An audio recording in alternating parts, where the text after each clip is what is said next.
Hey, this is Victor Antonio, and welcome to the Sales Influence Podcast, where we talk about finding the why in how people buy. Today, I want to take on a management issue. I get a lot of people ask me about managing other salespeople and what can be done to improve their performance. And so I know the struggles. You invest a lot of money in employees, salespeople, put a lot of time. On average, people will spend somewhere between $20,000 and $30,000 training a salesperson to be effective in the field.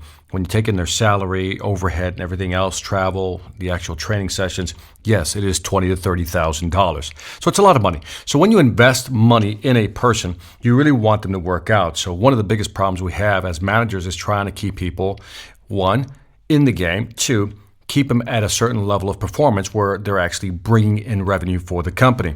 So I'll tell you a personal story. I was vice president of sales and marketing for Latin America. We ran a huge division. We took our sales from $14 million to $98 million in about 2.5 years. Not a long time. We did a lot of good work. I had a lot of great salespeople. And I'm always asked the question, Victor, did you have problems with certain salespeople? The answer is obviously yes. And so the follow-up question is, then what did you do? And that's what I want to talk about. What did I do? So I want to use one salesperson in particular. His name was Joe. His real name was Joe. I'm not making that part up. And Joe just wasn't really, just wasn't getting out there making the big sales. Now, this was a B2B industry. Specifically, it was the telecommunications industry. So, sales could range anywhere from, 40, 50,000, to a couple of $1 million. So he really wasn't on track to hit his number. So when I gave him a quota, I thought it was a reasonable quota for his region, but he simply wasn't hitting his number. So I remember, I gave him a couple of pep talks here and there and maybe, showed some concern. But eventually I had to kind of pull the trigger in terms of having a real sit-down conversation with him. And so we sat down, and what I did was I laid out for Joe a specific plan. In other words, I took all the guesswork out of what I expected him to do over the next 90 days. And that's what I want to share with you. So let's talk about how the brain works. And I'm going to start with the brain because once you understand the brain, then you understand salespeople that much better. We know there are certain aspects of the brain that we have to understand. One is that sometimes you can talk to somebody at a logical level and convince them that something is important. I can tell Joe logically, this needs to happen. You have to execute on that. And Joe would not have said, I would say, we need to make sure we penetrate some of these customers. We're not getting in there, Joe. And he would say, yes, I know, Victor. I say, I know you know. The question is, why aren't you doing it? And so logically, he knew what he had to do. Logically, he knew what had to be done, but yet he couldn't do it. He couldn't execute. Then there's the emotional piece, right? You have to improve because it's going to impact you. In other words, Joe knew that if he didn't perform, several things were going to happen. One was, I would take his territory away, reassign him a territory, change his compensation plan, and worst of all, fire him, right? And so he knew this. He knew the emotional impact. So logically, he knew what to do. But from an emotional standpoint, and from an emotional standpoint, he also knew how losing the job would impact him. Taking territory away from him or key clients would also impact him negatively. So emotionally, he understood what was at risk here. So if he understood logically what he needed to do, and he understood emotionally how it would impact him, then the question is, why wasn't he executing? And I realized that he needed a little help. He needed something beyond the logic, beyond the emotional impact. He needed a plan, someone to lay things out for him so he really understand what he needed to do. In other words, he needed somebody to really just lay things out and he would just execute on what was expected.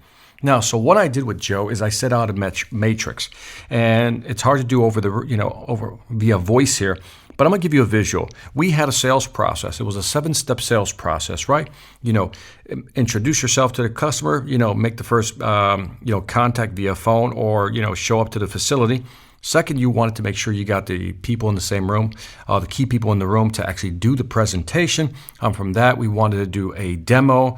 From that, we hope to go to a field trial. From the field trial, we hope to get an approval. From the approval, we wanted to go to pricing. And from pricing, we wanted to go to closing the deal and getting it in the system. Now, that was the logical step in the sales process, sales flow. That's what he had to do. So I needed to give Joe a clear understanding of what I expected him to do over the next 90 days. So the first thing I did for him was I said, here are the rules of engagement. I said, you're going to follow this sales process. You are going to follow specifically this sales process. Each is a step that you will check off as you move through the sales process. The second thing I did, I said, you will focus. I narrowed his focus down to 10 key clients. In other words, these key clients were his high leverage clients. That means that if he were able to sell to a good portion of these 10, he could still hit his number. So I told him what he needed to do with the sales process. Here are the 7 steps in the sales process. This is what you will execute on. Now, here are the 10 customers you will execute that process on. And as you move through the process, you check off every step of the way. And then every 30 days, we're going to meet and see your progress through this actual sales process with each of these 10 customers. So again, let me repeat. The first thing, as far as the plan, the first thing I said, here's the sales process I want you to follow. Those were the rules of engagement. Second, here's the focus. You got 10 key clients. Do not focus on anybody else. Anybody who's not on this list, you don't call on them, you don't pay attention. I don't care if new business comes your way. Those are the ones I want you to focus in on, those 10 key clients. Third, we're going to do a follow-up every 30 days to see where you're at. Now, keep this in mind. So rules of engagement, the process. 2, focus on only 10 key clients. And we're going to review this every 30 days. And hopefully at the end of 90 days, we'll see some progress. Now, the end result was incredible. And I was happy because, first of all, I was happy for Joe because, he was starting to hit his number. We're closing deals, not as fast as I wanted, but we were making progress and it was evident. Second, I didn't have to make that decision as far as getting rid of Joe, which I really liked him individually. But again, he wasn't performing. But in that 90 days, man, you could see the shift. You can see how he actually changed. And what was interesting is that you have to ask yourself, well, why? Well, there's several reasons why it worked. And here's what I want you managers to understand. One is that logically he knew what he had to do. Emotionally, he knew the impact of if he did do it, it would benefit him. And if he didn't, well, it would not benefit him because he would get fired. So emotionally he knew, logically he knew, but he didn't have a plan. And he needed a concrete plan, something that you sit down with your manager and you both agree on this is the plan. Sometimes salespeople need this. But there's also an interesting effect. There's something called the Hawthorne Effect. I don't know if you ever heard of this effect. It's a very interesting effect. Many years ago, I think in the 1950s, Western Electric Company, which is in Cicero, Illinois, did an interesting study. They wanted to improve the performance of the employees, the production employees in their factory. So what they did is they changed the lights, right? They had 2 groups. One had, dimmer lights. The other ones had brighter lights. And what they noticed is that you would think the brighter lights would, the production would go up. And it did. But also, the normal group whose lights weren't changed, their production went up. So that was a conundrum. Said, wait a minute. We changed the lights for one group, and both, the normal group and the well-lighted group, both of their productions went up. Their output went up. Then they changed like compensation plans, right? And guess what? There's the normal group, and then there's the test group, right? And then both the outputs go up again. Then they change their working hours, right?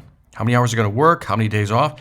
And both, like I said, the one group that didn't have anything change versus the group that had a change, again, both groups went up. So even though the other group, nothing changed, their production was going up. It was interesting. So they would take one group, change things, production goes up. The other group was left normally, production didn't go up. They would make a new change. For example, maybe change their vacation plan. So the normal group wouldn't get their vacation plan changed. The new group, the test group, would. But both of their productions went up. So they were kind of stuck in this conundrum. And what they figured out eventually was that when people know they're being watched, the motivation effect kicks in, or what they like to call it, the Hawthorne Effect. But it's the motivation effect kicks in because when somebody shows interest, here's the key part, managers. When someone shows interest in you, you tend to perform better. When someone shows interest, when you as a manager show interest in your employee, their performance goes up. So no matter the condition, whether they did something or didn't, as the Hawthorne Effects demonstrates, their production went up. Why? Because they knew they were being watched. They knew they were being observed. So their performance automatically goes up. Now this is key because what I gave Joe was a plan. I also gave him my attention. I actually took the time to sit down with Joe every month for 3 months and show him, one, that I cared, two, let him know that I was really monitoring his performance, how he was doing. I really cared. And much like the Hawthorne Effect, he knew he was being watched, so his performance kicked up. So keep that in mind. By simply observing, letting someone know that you're watching them, and I mean this in a positive way. I don't mean this in an overseer negative way, but letting them know that you care, that you're monitoring their progress because you care will improve their performance. So let's do a small recap here. Joe knew he had a problem. Logically, he knew what had to be done. Emotionally, he knew what the impact would be if he did or did not, but he didn't have a plan.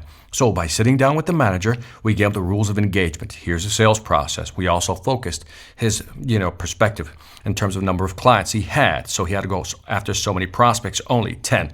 Then he said, here's the objective. 90 days, we're going to review this every 30 days. He knew he was being watched. The Hawthorne Effect kicks in. He now wants to please his manager. In that case, it was me. So when you're talking to your employees, do the same thing. Again, give them a plan. Let them know you care. Put a plan together and watch the performance turn around. This is Victor Antonio with the Sales Influence Podcast, always reminding you, sell it ain't hard when you know how. Take care.